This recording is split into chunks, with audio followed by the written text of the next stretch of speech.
And that's the reality of it. So I said, even though you're blue collar, I need you to think white collar. And he goes, okay, I will. So I say, don't take pride in thinking blue collar. And there's some badge of honor in that. There isn't. Think white collar.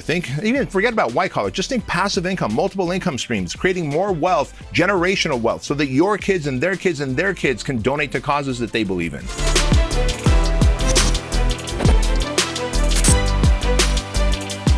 The running joke was I was the breadwinner. Since I was the smallest in the family, my dad had figured out that grocery stores had dumpsters behind them and they threw away food that was expired. And if it's expired, you can't sell it.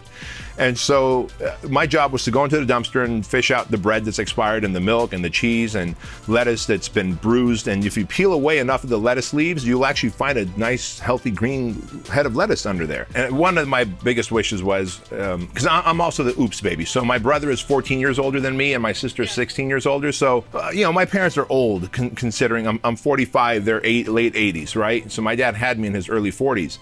And it's not like he was a 40-year-old of today, like athletic and whatnot. It was just a stress case and overate and, whatever. So I always wanted him to live long enough where I could treat him. And thankfully I've been able to by paying off his house. And, I got him a driver. A driver's name is Hugo. Hugo drives him around everywhere now. And they go on whatever trips they want, eat wherever they want. And it's been just a real great experience to be able to treat my mom and dad, and actually my brother and sister's family as well, because really my brother and sister raised me almost like a second set of mom and dads, if you will. The worst thing as a parent is to feel helpless to protect your children or to put your children in a situation that you can't fix, or to see them suffer and hurt. And so that must have been very challenging for your parents to Absolutely. I mean, they saw us get bullied. They saw my brother get kicked out of jobs because he couldn't speak well.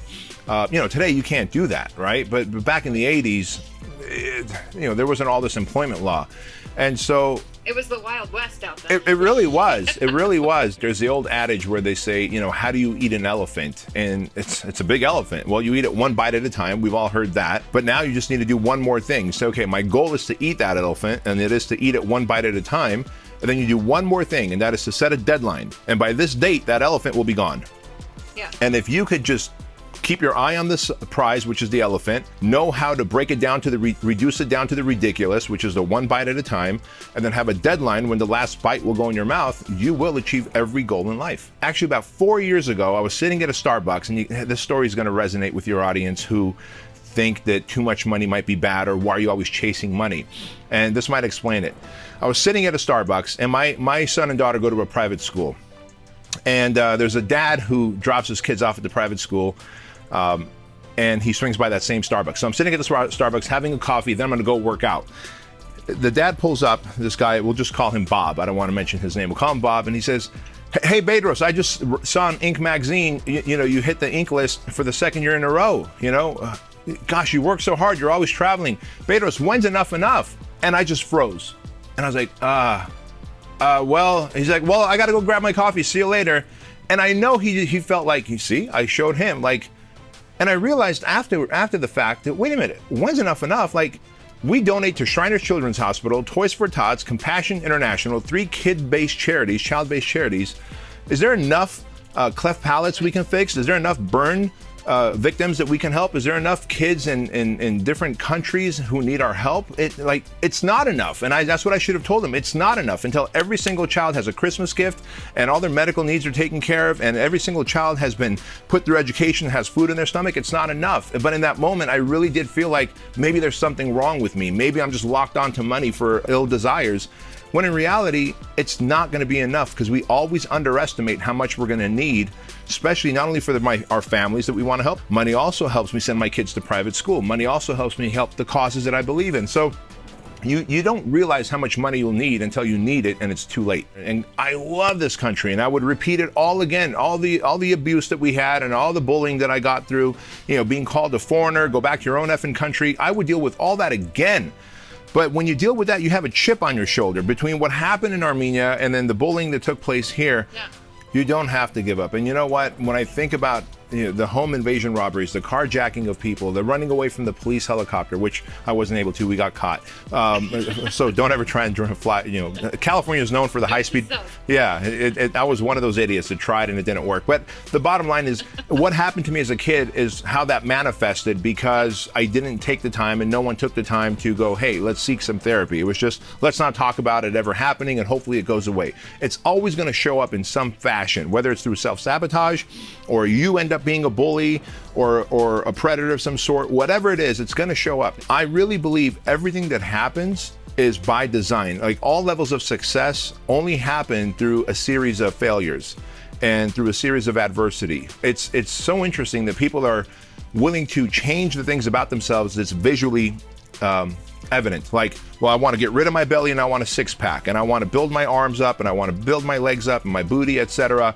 So we'll go to the gym and we'll work out and we'll eat right because we can see the physical changes. We are willing to put our body through adversity. That's what happens when you're burning, your muscles are burning, you're sweating, it's uncomfortable. You don't want to be there, you're sore the next 3 days, but you'll go again because you see the physical changes that are positive. We forget to lift the emotional weights. We forget to lift the mental toughness weights. We forget to lift the entrepreneurial muscle weights. Those are muscles that you can't see, but the mental, emotional, entrepreneurial, relationship muscles, all those muscles must be exercised as well. And those are exercised through suffering, through struggle, through adversity that has come your way. Anyone who's gone down some path of bankruptcy, of divorce, of disease, near death, crime, whatever it is, you can bounce back. But today you have to make the choice to not be a victim and be the victor. 20 years ago, I was 25, just trying to figure my way through 3 jobs. I was a part-time personal trainer, trying to become a full-time personal trainer. So I worked at Disneyland as a fry cook and at a gay bar as a bouncer, because the gay bar paid more. People go, why gay bar? Well, the gay bar paid more, and I later found out why.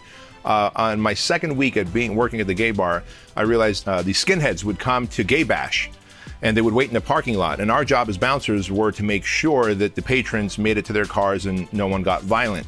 And so, of course, there's a higher hourly pay for that. So as you can imagine, I didn't want to get into many fights. So I was like desperate to get more clients so I can quit that job and the fry cook job at Disneyland. So Jim Franco was one of my small handful of clients, personal training clients. And in between his workout sessions, I would ask him questions about business. And soon he realized that I was curious about opening up my own personal training studio. So he started bringing me cassette tapes like Brian Tracy and Zig Ziglar and Tom Hopkins. And before long, I was learning salesmanship and marketing and communication, persuasion, and English being a second language for me and having to fight through losing my accent.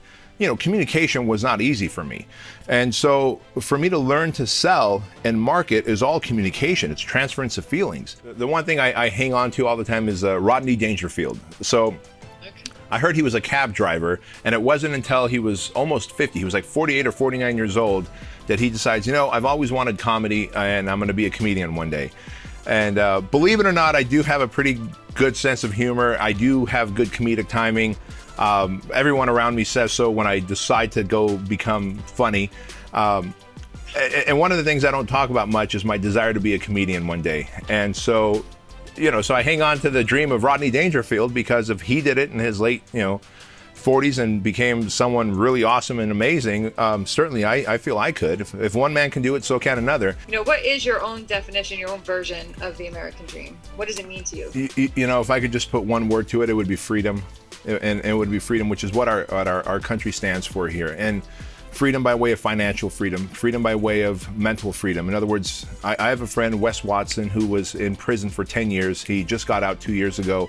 He is, as he says it, the world's most famous felon on YouTube because he just puts out videos for free teaching about how not to go into prison, both behind bars and prison here. So, freedom in every capacity, mental freedom, emotional freedom, health freedom, time freedom. Like, that is the American dream. At the end of the day, if you do the math, you treat your body right, you stay positive and optimistic, you're probably going to have a 100-year run on this planet.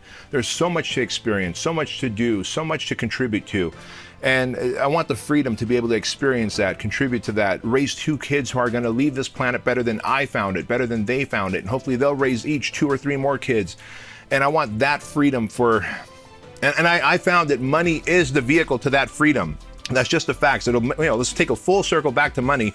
Money is a vehicle to that freedom because money allows me to buy back my time to pour into my kids, give them the experiences that I didn't have, let them meet people of different cultures, different ethnicities, different accents. And now they've been to dozens of countries and they're so sophisticated and I'm in awe of them. And God forbid if I was to get hit by a truck today, like I know my kids will be better off and leave this country better than I found it. And that to me is freedom, and it just gives me a great sense of peace of mind. Look, being an immigrant, being a foreigner to this country, I had to do a lot of working in trucks, emptying trucks and working at gas stations and working in a hot oven in a pizzeria. And, you soon begin to take, a friend of mine, his name is Chanta, he still has this ball cap that I need to tear off his head. It says blue collar hustle. Like, don't take pride in being blue collar. If you have a blue collar job and you love doing it, great. But know that you could do something else on the side, on the internet. There's some value, some service, a problem you can solve that can make you and your family more money. You don't have to suffer along.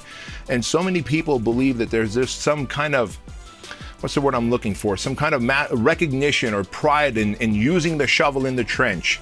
And my whole thing is, if you can be the person who can teach me how to use the shovel and sell me a better quality shovel, you will make more money selling the shovel than ever using the shovel.